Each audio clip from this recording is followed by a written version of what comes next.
আপুনি মোক অন কেমেৰাত আপুনি এতিয়া মোক প্ৰমাণ দিব লাগিব যদি আপুনি প্ৰমাণ দিব নোৱাৰে মই আজি কিন্তু কম যে আজাৰি যিমান কথা কওঁ প্ৰত্যেক কথাই বিচাৰো আৰু যদি প্ৰমাণ দিব পাৰো 100% দিয়ক মই মানি লওঁ যদি দিব পাৰো কি মই 100% মই মানি লওঁ আপুনি হাৰি থাকিলে নহব মোক 100% আপোনাৰ ঘৰত আহিছো আপুনি বহুত ডাঙৰ এটা কথা উত্থাপন কৰিছে যে হযৰত মুহাম্মদ সাল্লাল্লাহু আলাইহি ওয়াসাল্লামৰ সন্মুখত কোনোবা এজনী ছোৱালী ঢোল বজাই নাচিছিল যদি মই প্ৰমাণ দিওঁ মোৰ লাগিব মই এটা কথা মই দিয়াৰ আগত মই এটা কথা কম যে কোৰাণ হাদিছ প্ৰত্যেকটো কোনে কি পালন কৰে কোনোবা চিয়া চলি মহিলাক নাহে কিন্তু কোৰাণ কিতাপটো প্ৰত্যেকটো বস্তুটো সঁচা ইয়াতো কোনো ভাগ কৰিব নোৱাৰে আপুনি মোক যদি মই প্ৰমাণ দিব পাৰো মোৰ এটা আহ্বান আপোনাক অনুৰোধ থাকিব অহা বিহুত আপুনি এটা ভিডিঅ' বনাই অসমৰ মুছলিম ল'ৰা ছোৱালীক আপুনি আহ্বান জনাব বিহু জাতীয় উৎসৱ হযৰত মুহাম্মদৰ সন্মুখত ঢোল বজোৱা পোৱা গৈছে তোমালোকে ওলাই আহি পেলাই তোমালোকে এই উৎসৱ পালন কৰা জনাব মই আপোনাৰ প্ৰত্যেকটো কথাত মই বিলিভ নকৰো আৰু মই দেখাই আছো তেওঁলোকৰ লগত আলোচনা ঠিক আছে মই প্ৰমাণ দি আছো আজি মই ক'লে আপুনি নহয় অসমত বহুত বিজ্ঞ মই প্ৰমাণ দি আছো মই তেওঁলোকৰ লগত কথা প্ৰমাণ লাগে প্ৰমাণ মই আপোনাক দিছো মোৰ বাকী কিতাপ আছে ঘৰত যিহেতু বুখাৰীত আছে এইটো কিতাপখন আপুনি দেখিছে এখন হৈছে ইবনে মাজা কিতাপৰ নাম হৈছে সুনান ইবনে মাজা ঠিক আছে এইখনৰ ৰাইটাৰ আপোনাৰ 200 আজিৰ পৰা প্ৰায় 1200 বছৰ আগত এই ৰাইটাৰৰ মৃত্যু হৈছে এতিয়া আহক মই আপোনাক দেখুৱাও হাদিছ ইয়াৰ পৰা ইয়াত আপুনি যদি চাই মই অলপ চলপ পঢ়িব পাৰো ধৰিব পাৰো হয় হয় এইটো হাদিছ নম্বৰ হৈছে 1898 1898 আপুনি যদি পঢ়ে 1898 1899 ইয়াতে আপুনি চাওক স্পষ্ট লিখা আছে আনাস ইবনে মালিকিন ঠিক আছে আন্না নবী মারা বিবাজিল মদিনা ফাইজা হুয়া বিজাওয়ারিন ইয়াদরিবনা বিদাফিহিন্না ওয়া ইয়াতাগান্না ওয়া ইয়াকুলনা হযরত মুহাম্মদ সাল্লাল্লাহু আলাইহি ওয়াসাল্লাম মানে এটা জাগাৰে পাৰ হৈ গৈছিলে তেতিয়া তেখেতৰ ওচৰত তেখেতে দেখিলে ওচৰতে পালে কিছু ছোৱালী তেওঁলোকে ঢোল জৱাৰিন জাৰিয়া জৱাৰিন বুলি কয় ঠিক আছে জাৰিয়া মানে ছোৱালী ঠিক আছে তেওঁলোকে ইয়াদৰিবনা বিদাফিহিন্না তেওঁলোকে ঢোল বজাই আছিলে ওয়াতাগান্না আৰু তেওঁলোকে গান গাই আছিলে ঢোল বজাই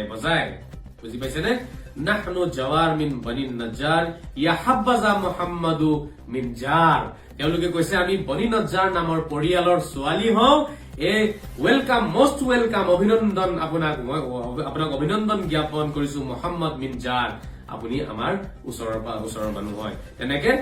ধুনীয়াকে তেওঁলোকে যেতিয়া গালে তেতিয়া ফাকাল নবী সাল্লাল্লাহু তাআলা আলাইহি ওয়াসাল্লাম তেতিয়া হযরত মুহাম্মদ সাল্লাল্লাহু তাআলা আলাইহি ওয়াসাল্লাম তেখেতে ক'লে আল্লাহু ইয়ালামু ইন্নী লা উহিব্বুকুন্না আল্লাহে জানে মই তোমালোকক ভাল পাইছো তোমালোকক মই শ্ৰদ্ধা জ্ঞাপন কৰিছো তোমালোকক ধন্যবাদ জ্ঞাপন কৰিছো হযৰত মুহাম্মদে ঢোল বজাই গান গাই তেওঁক প্ৰশংসা কৰিছিলে আৰু হযরত মুহাম্মদে কৈছিলে ইন্নী লা উহিব্বুকুন্না মই তোমালোকক ভাল পাইছো তোমালোকক পছন্দ কৰিছো তোমালোকক মই ধন্যবাদ জ্ঞাপন কৰিছো কি ক'ব এতিয়া সব হযৰত মুহাম্মদে গালি পাৰিব লাগিছিলে এই কিয় ঢোল বজাইছা ঢোল বজোৱা হাৰাম হয় এই ছোৱালী মানুহ ঘৰত বহি থকা ঢোল বজাইছে কেলে তোমালোকে কিন্তু হযৰত মুহাম্মদে কি কৈছে আল্লাহ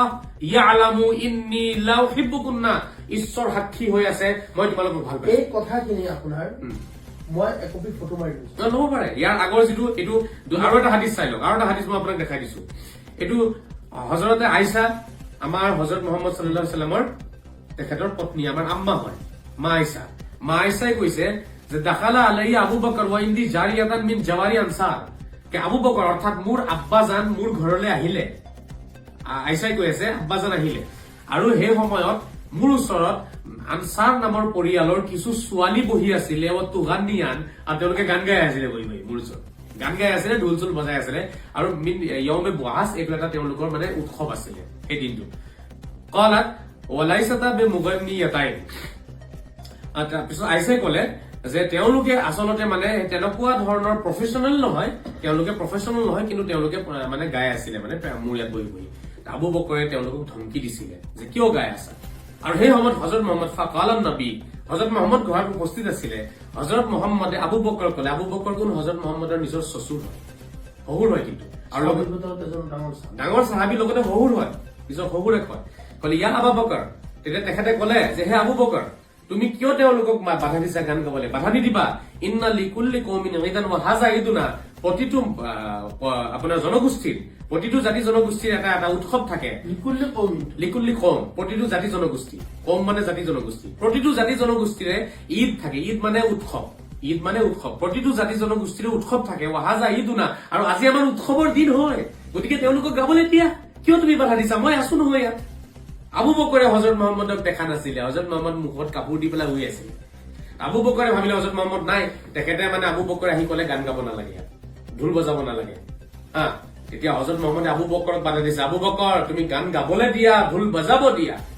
আবু বকৰক ধমকি নিদি হজৰত মহম্মদে ধমকি দিব লাগিছিলে এই ছোৱালী কেইজনীক তোমালোকে কেলে ঢোল বজাই আছা মোৰ ঘৰত যিয়ে নহওক গতিকে এই প্ৰমাণ হ'ল নাই এতিয়া আপুনি মোক মই আপোনাৰ এইটো মই ফটো মাৰি লৈ যাম বহুত আলিম ওলামা আছে হয়তো মই অলপ মাদ্ৰাছা পঢ়িছো কিন্তু মই বিজ্ঞ নহয় ইমানখিনি নাজানো গতিকে মই বিজ্ঞসকলৰ পৰা মই কিছুমান কথা সুধিম আৰু লগতে মই এটা কথা মুস্তফা কামাল আজহাৰী ডাঙৰীয়াক মই সুধিব বিচাৰিম এই আজি বিতৰ্কবোৰ কেৱল মুস্তফা কামাল আজহাৰী কয় আৰু বেলেগ কোনো আলিম ওলামাই নকৰে গতিকে তাৰ ৰহস্য ভেদটো কি যদি আমি কমপ্লিটলি বুজি নাপাওঁ অলপ হ'লেও বুজি পাওঁ এতিয়া মই শেষত এটা কথাই কম আমি বিতৰ্ক কৰিলে হ'ব না আপুনি প্লেটফৰ্মত গৈ পেলাই ডাইৰেক্ট গ্ৰাছৰুট লেভেলত গৈ পেলাই কাম কৰিব লাগিব আপুনি মোবাইলৰ পৰা কেতিয়াও কাম কৰিব লাগিব ওলাই যাব লাগিব ওলাই আপোনালোকে লৈ যাওক মই নিজেতো গৈ পেলাই যাব নোৱাৰো কাৰোবাৰ ওচৰত মাতিব লাগিব ব্যৱস্থা হ'ব লাগিব মই ঘৰে ঘৰে যাম আপোনালোকে লগ দিয়ক মইতো বিচাৰো আৰু দ্বিতীয় কথা আপোনাক মই এইটো কথাটো কম আপুনি যে ক'লে বিতৰ্ক যে অকল আপুনি কৰি আছে ইয়াত কি আছে আমি বুজি আছো আপুনি কি বুজিলে মানে মই কাৰোবাৰ পৰা টকা খাইছো নেকি আপুনি মই সেই কথা নকওঁ কি বুজিলে টকা খোৱা কাৰোবাৰ পৰা প্ৰমাণ লাগিব আৰে আজহাৰী কাৰোবাৰ কাৰণে এলাৰ্জি হৈ গ'ল একদম ৰিয়েল কথা মই খোলা খুলিকে কৈছো আপোনাক কোনে টকা দিব আহিব নাই মই একদম খোলা মই আজি আহি পেলাই সোমালো মই সোমাই পেলাই মই আলোচনা কৰিলো মই এজন ব্যক্তি আপোনাৰ মানুহ এজনক পালো যে ইমান ডাঙৰ এটা মাদ্ৰাছা কৰিছে মই চালো সুধিলো তেওঁৰ লগত মই আলোচনা কৰিছো তেখেতে কৈছে 4 বছৰ ধৰি মাদ্ৰাছাটো বন্ধ মই বন্ধ কৰি ৰাখিছো কিয় বন্ধ কৰিছে সেইটো আনচাৰটো মই পিছত দি আছো তাৰ আগত মই এই কথাটো আনচাৰটো মই সেইটো কাৰণে কৈছো আজি এইটো আপুনি কৰিব লাগিছিল মই কাৰোবাৰ পৰা টকা পাই নাপায় মই ইয়াতে প্ৰমাণ দিব দিম এইটো কাৰণে আপোনাক হয়তো যদি বিজেপি টকা দি পেলাই মাদ্ৰাছা চলালে বিজেপিৰ মজা চলাই দিয়া মই সেইকাৰণে আপুনি কাৰোবাৰ পৰা পইচা লৈছিলে মই এই কথা কেতিয়াও নকওঁ মই মানে অদ্ভুত এটা মন্তব্য কৰি পেলাই মই আপোনাৰ ওপৰত মই অপৰাধ আনিব নিবিচাৰো গতিকে মই বিচাৰিম মুস্তফা কামাল আজহাৰী মোবাইলৰ বাহিৰত গৈ পেলাই কাম কৰিব আপোনালোকে ব্যৱস্থা কৰক মই আহিম গোটেই অসমবাসী ৰাইজক মইতো যোৱা এয়া নহয় যে আপুনি কাৰোবাৰ লগত কম্পিটিশ্যন নহয় কম্পিটিশ্যন একো নাই কিন্তু মই যাবলৈ কাৰণে তেনেকুৱা ব্যৱস্থা থাকিব লাগিব এতিয়া মই পটককে যাব নোৱাৰো গলে মানুহে এটেক কৰিব মোৰ সুৰক্ষাৰ ব্যৱস্থা থাকিব যুৱকসকল ওলাই আহক মোৰ কথাখিনি শুনকতো কমচে কম মাৰপিট কৰাটোতো আমাৰ চৰিত্ৰ নহয় গতিকে মই য'তে যাব বিচাৰো তাত যাতে মই যাব পাৰো আজি যদি মই কিয় যাব পৰা নাই মই যাব পৰা নাই কাৰণ মোক ধমকি দি আছে দিনে ৰাতিয়ে ফোনত ধমকি দি আছে মাৰিম কাটিম হেন কৰিম ঘৰ জ্বলাই দিম কেইদিন আগত ঘৰ জ্বলাবলৈ আহিছে কিন্তু মোৰ প্ৰশ্নৰ উত্তৰ জানো দিছে মই যিটো কথা কলো যে হজৰত মহম্মদৰ সন্মুখত যদি ঢোল বজাইছে তেতিয়াহ'লে বিহুত কিয় বা যাব নোৱাৰো এই আনচাৰটো কোনেও দিব নোৱাৰে এই আনচাৰ কাৰো ওচৰত নাই বৰঞ্চ তেওঁলোকে মোক মাৰিব কাটিব বিচাৰে সেইকাৰণে মই যাব পৰা নাই মই বাৰে বাৰে এইটো কৈছো আপোনালোকে ৰাস্তা মুকলি কৰক মই আহিম কিন্তু মই আচল কথাটো ক'ব